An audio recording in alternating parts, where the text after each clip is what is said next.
જય માતાજી।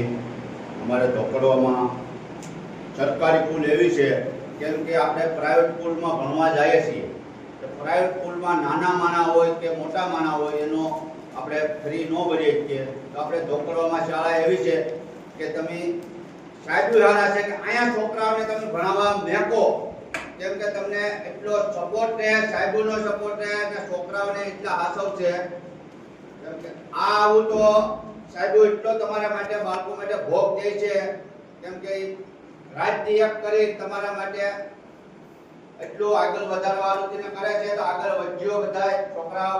એટલે વિનંતી છે અમારી બધાય ભાઈઓની અને સાહેબને આપણે કહેવાનું બે શબ્દ કે સાહેબ આવો તમે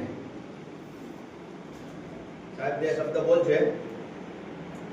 ધોકડવા માધ્યમિક અને ઉચ્ચ માધ્યમિક શાળા આજુબાજુના ગામડાઓ મોટે ભાગે જે શાળાઓ પ્રાઇવેટ શાળાઓ હોવા છતાં પણ આપણી શાળામાં આવે છે અને ખાસ કરીને અમારી શાળામાં બહેનોની સંખ્યા મોટે ભાગે વધારે હોય છે અને લાભો જે સરકારી લાભો જે મળવા પાત્ર હોય છે એના પ્રયાસો કરીએ કારણ કે અમારે પૂરેપૂરો સ્ટાફ છે અને બધા ટેટ પાસ થઈને ભરતી થયેલા સરકાર દ્વારા અને એના દ્વારા જ અમે શિક્ષણ આપવાનો પ્રયાસ કરીએ છીએ।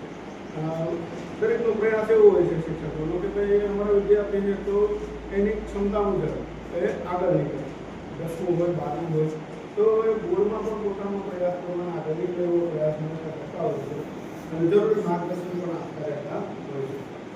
આપણે બહેનો દીકરીઓ એના દીકરાઓની ઘોડે બહેનોને દીકરાઓને ભાઈઓને બધાને અહીંયા આવે ભણવા જે બાળકો એને એના દીકરાઓની ઘોડે રાખે છે તો આપણે વ્યક્તિ બધા ખેડૂત ભાઈઓ બધા મોટા વેપારી ભાઈઓ બધા સમજો તમે પ્રાઇવેટમાં મોકલોમાં અહીંયા સરકારીમાં ધોકડવા મોકલો। આજુબાજુના બધા ગામડાવાળાને કહીએ છીએ કેમ કે એને દીકરો માની ને પડાવે છે એટલા ભણતર કરાવે છે તો એટલું એનું ધ્યાન આપીએ આપણે છોકરાઓની જિંદગી આગળ વધે એવું કરજો મારો ભાઈ કેમ કે આપણી જિંદગીમાં તો જે થઈ ગયું બાળકોની જિંદગી સુધારો એમાં બહુ મજા આવશે।